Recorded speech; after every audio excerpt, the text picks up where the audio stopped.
Hey, it's me, and it's time for these braids to go bye-bye. Look how much gray hair I have. Look at this. Today is exactly a month since I got my hair braided, and I know sometimes people leave their hair for 2 or 3 months. Honestly, it's getting on my nerves. Plus, it doesn't look good at the root. And I did a couple times. I did put on the put on a scarf, or pull it in a high ponytail and then use this stuff, Claro Root Touch Up. I ordered from Amazon for this purpose and it works really well, but I'm tired of doing that. I would like to wash my hair and like scrub my scalp. So it's time for the braids to go bye-bye. My hair is not that long, so I can cut up pretty high and then I just have to unbraid the rest. But I wanted to talk to you all while I do this. So, first of all, let me have a moment of silence so I can figure out how long my hair is. You know what? Let me just cut here. I know my hair is not that long. Bye-bye braid. And unbraid one of these. Oh, you know what? I broke the cardinal rule of unbraiding, which is you start from the center and then you work your way out. Because if something comes up and you have to see people or they have to see you before you've unbraided all of the braids, you can just always pull this up and it hides this part. Anyway, I just wanted to take some time and chat with you all. First of all, to say thank you so much to everyone who commented last week when I was just like, I'm done. Like, I'm ready to just not check out of life. That sounded kind of, oh, it did grow. Look, it grew. Ready to basically just go away for a while, think some thoughts, feel some feelings, and figure out what's next. And I asked if anybody had ever felt that way, any of my viewers have felt that way. Is this a midlife crisis? And I really read and have taken to heart the comments that I received. I mean, I guess as humans, we all go through the same thing. Not at the same time, thank God. Not for the same reasons, but a lot of you told me that you've been feeling unsettled too. Oh, just something in the air, something in the zeitgeist. I like that word. The pandemic is a large part of that, since it really disrupted the way we had been doing things. I really appreciate those of you who encouraged, supported, shared a story, all of that. It really meant a lot to me to know that I'm not the only one. What I have done over the last week, hang on, I need my glasses. What I have done over the past week is, when I can, because I've been auditioning like crazy, take a little time and just think. Just look at my life, think, do a little writing, do a little preliminary planning. I can't go anywhere right this minute. I have some stuff to, loose ends to tie up. But when I do have that free time, I've been taking it to figure out, what do I want going forward? What do I need? Look at my glasses. Can you see this? I was fogged up.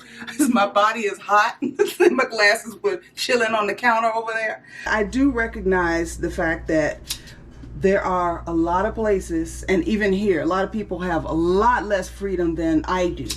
I am not comparing myself to other people. I'm comparing my current self to my best self.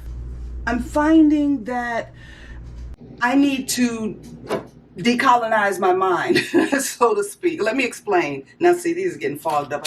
I can't. So either I can cut all my hair off or I can wear fogged up glasses. By decolonizing my mind, I mean, there are so many things that we're taught that are true, taught we should strive for, taught should be applauded, all sorts of behaviors, all sorts of possessions. And like one of my former acting teachers used to say, 99% of what's in your head is something that somebody else put there. He said that because he wanted us to educate ourselves. I'm realizing that a lot of things that are held up as things you should have or you should want to have, I don't. I frequently throughout my life felt like the odd one out because, of course, everybody wants to have these things. Everybody wants to have a husband and loving children and a beautiful house and a sports car, well, maybe not sports car, but a really nice luxury vehicle, and just all these things, and designer clothes and all of that. And I'm not saying anything is wrong with that. Absolutely nothing is wrong with wanting what you want, as long as you've made sure it's what you want. And I'm fortunate that I realized early on that, I don't know how long I think my hair, it was like that long when I got it braided. I don't know why I'm tripping. I realized that, I don't want a whole lot of that stuff. Like early on, I realized I didn't want to get married. And I didn't have to, was the thing, is I realized that I didn't have to. I realized that I didn't want children, and I did not have to have children. And I think that worked out. Both of those has worked out best for everybody. I also, like, as I go through life, I realize that there's some other stuff that doesn't matter to me either. My car is a 2009. And I'm going to drive that car until nobody will fix it. I do not have a car payment. It's been paid off for a few years now. I'm going to drive that car. People will see me after a long period of time or talk to me and say, hey, you still got that little car? I'm like, yeah, I do. My little toaster on the wheels. Yes, I do have it. I've been called cheap a couple times. I don't care. I do not care. How somebody who's not paying my bills, who I'm not asking for money, gonna comment on my financial situation is beyond me.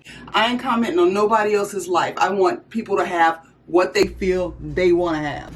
I almost bought a condo twice now since I've been in LA. Once was when I first started doing well in commercials. A banker looked at, wait till I tell you this. Looked at my documents and said, oh, you can afford a $500,000 house. $500,000? Okay, now out here in LA, your money does not go a long way. So I understand that, but $500,000 is still $500,000, and that sounds like a lot of money to me, and just, that ain't what I'm trying to do. So is to get into debt to the bank for 30 years for $500,000. That just didn't sound like something I should be doing, given that I work in an industry that's so unstable. I never know where my next dime is coming from, nor do I know when it's coming. I gotta turn a fan on. Ugh. And I had a realtor at the time, and she was suggesting places, and it didn't feel right. So I decided to keep renting for a while, and guess what? That was 2007. Remember the housing market crashed in 2008? I would have been crashing right along with it. So I'm glad I followed my gut on that one. Back in 2019, I looked at places again. I'm like, let me look at condos again, because I don't want the upkeep of a house. I'm never going to get in, on a ladder and clean the gutters. I don't want to mow the lawn. None of that. And my mother was visiting, because she went and looked at some places with me, and I just decided, I'm just going to hold off for a while, which was good because that was 2019. 2020, we know what happened in 2020, and now we're at 2021, and we know what has happened and what is happening in 2021. As you can probably guess, I don't like to be tied to a whole lot of things, and I've also had people say that's a bad thing. I had somebody tell me, you got a fear of commitment. It's not a fear. I understand commitment, and I'll commit to what I want to commit to, and whatever I commit to, unless it is a situation that I can't take it, I can't stand it, I stay committed. Like I finish whatever it is that I tell somebody I'm going to start. Sometimes I don't finish commitments out that I make to myself, because sometimes I find out halfway through, I don't like this. This is not what I thought it was, and I don't want to waste another second doing this. And I don't feel bad about it. I've never cared about money. I know that I have to have it in order to survive in society. I mean, that's what we're doing. We're doing money. We're doing goods and services for money. So I have to have money. But as far as, being a millionaire, it sounds great to have $1 million or $1 billion under my control, because then I can control who I give it to, you know? I'm not giving it away to the point where I'm on the street, but what I need with $1 million when people can't buy food? And some people will look at this and say that I'm just talking that way because I don't have $1 million. Maybe part of that's true because I don't know what it's like to have $1 million. Maybe when you hit a certain point, it starts to change you mentally, but I don't think so. I don't think so. I've been brokety broke, like beat the check to the bank broke, you know. Oh my goodness, I'm glad so-and-so paid me back this $20. Now I gotta race to the bank and catch this check for $12 that I wrote yesterday for food or whatever it is. I've been broke before, and I've never been rich, but I have been comfortable also. Money comes, money goes. You do the best you can to be a wise steward over your money, but things happen, life happens. Ugh. See, it's just all this old gel and stuff in here. I gotta wash my scalp, yuck. I think it's been a week since I posted that other video, I think. And just took stock of what I own. I don't wanna live in a space of lack. On the other side of that, I have way more stuff than I need. Way more. I honestly think I just like a lot of us, just like, you know, new, shiny, new, improved, make your life easier. Like I have fallen prey to advertising, and the irony isn't lost on me that I do a lot of commercials, which sells things to people. I'm not against people buying things. I'm not against me buying things, but I'm against me buying things that I don't need, having it clutter my home and stress me out. I am against that. And I'm going to stop. I have already stopped. It's a waste of resources. It's a waste of money, which is a tool. It's a resource to be used for things that are important instead of me using it on things that really aren't important. I changed the lens. I have a 50mm lens that I never use, and because I don't know how, it makes everything seem really close. So I've been trying to figure out from watching YouTube videos how to use the thing, because I actually like the look of it better, but it can't be like, you know, all up in the camera like this. I'm a believer that you have to open your hands, you know, for good things to get in, but the things that you don't need anymore or that you don't want anymore or you never wanted in the first place can get out. Open your hands. So I'm about to open my hands.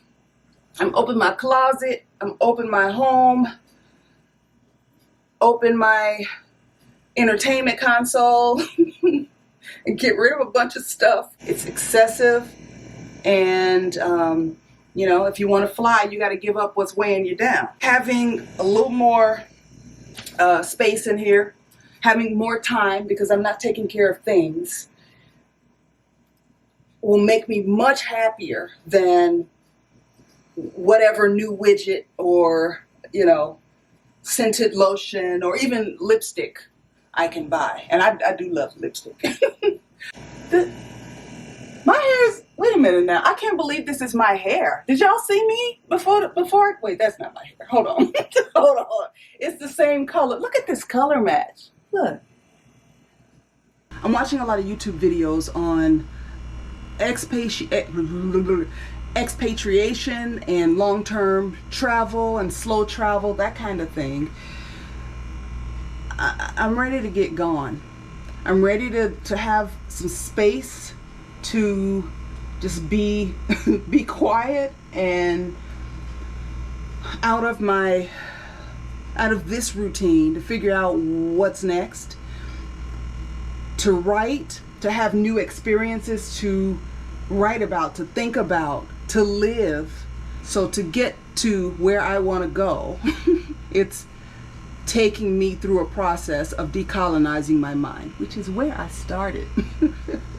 Questioning everything, questioning what I think, questioning what I believe has value, questioning the way that I do things, questioning the things that I think I should have.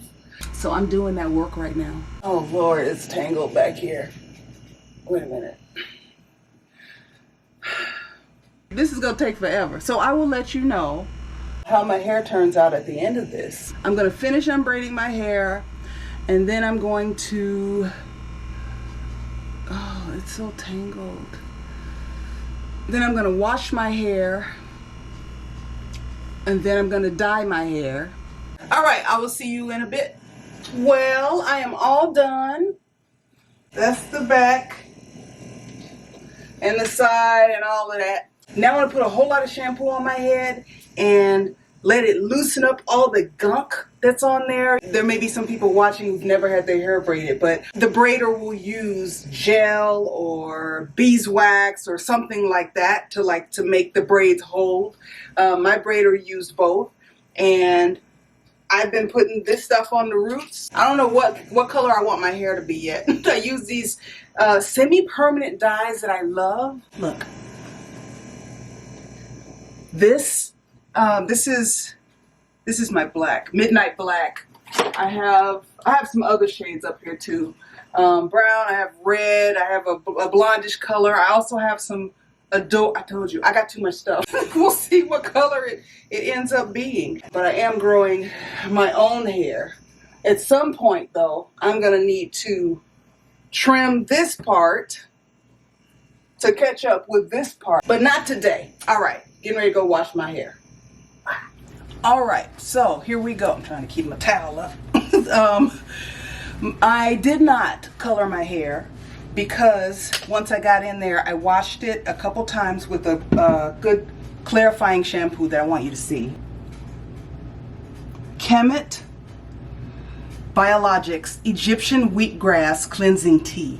It is really good for clarifying. So I clarified it twice to get all that gunk out. It was gross, and I could feel it, like hair products all on my. I'm short right now. I'm all on my neck and shoulders and everything, and so I scrubbed really well, and my hair was so dry that it didn't even feel like hair. So I did go ahead and condition it.